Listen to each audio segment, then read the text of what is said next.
Bon, les différentes investigations que nous avons menées depuis la disparition nous ont permis de définir des zones. Donc il fallait bien commencer par une zone et nous avons estimé que cette zone-là était la plus intéressante pour l'enquête. Sachant que si aujourd'hui les recherches sont infructueuses, nous continuerons à chercher dans les autres zones que nous avons définies.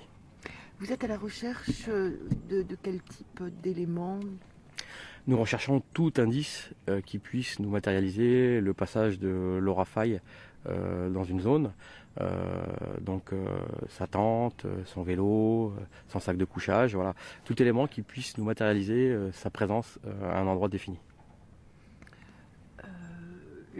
La famille, des amis, des collègues avaient proposé une battue citoyenne. Vous avez écarté cette battue-là, cette initiative, excusez-moi. Oui, nous avons préféré le huis clos et faire ça avec le renfort d'un escadron de gendarmerie mobile afin d'éviter que des civils éventuellement puissent tomber sur des choses qui ne seraient pas très visibles. Voilà, et c'était plus facile pour nous à organiser. Mais voilà, il n'y a pas d'envie ou de besoin d'exclure les civils. D'ailleurs, la famille est présente. C'est pour nous était le plus important.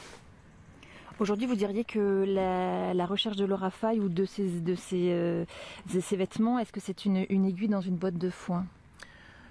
C'est compliqué. C'est compliqué à faire parce que vous vous rendez compte de l'étendue de la zone, de la difficulté des zones dans lesquelles nous recherchons.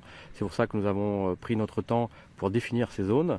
Mais effectivement, les recherches sont compliquées, ça prendra du temps, ça peut prendre du temps, mais nous avons mis en place une structure qui nous permet de tenir dans le temps et de continuer la recherche sur la durée. Cette battue, elle répond, j'imagine, à des critères, à une méthodologie très, très précise. Oui, tout à fait. Nous avons un coordinateur de la criminalistique qui nous a organisé la battue pour faire en sorte que toutes les zones définies soient fouillées une fois et qu'il n'y ait pas de redondance ou de zones oubliées. À l'état actuel de l'enquête, pas de garde à vue? Toujours pas de garde à vue, nous continuons à travailler. Donc nous avons une dizaine d'enquêteurs en permanence qui travaillent sur ce dossier-là pour fermer les portes et étudier toutes les hypothèses encore d'actualité. On est toujours sur une piste criminelle? Nous sommes toujours sur une piste criminelle, cependant nous n'excluons aucune des pistes, que ce soit la disparition volontaire, le suicide éventuel, un accident, voilà, toutes les pistes sont explorées. Ça veut dire qu'aujourd'hui vous n'êtes pas plus avancé qu'il y a 2 mois? On avance, je ne dirai pas plus là-dessus.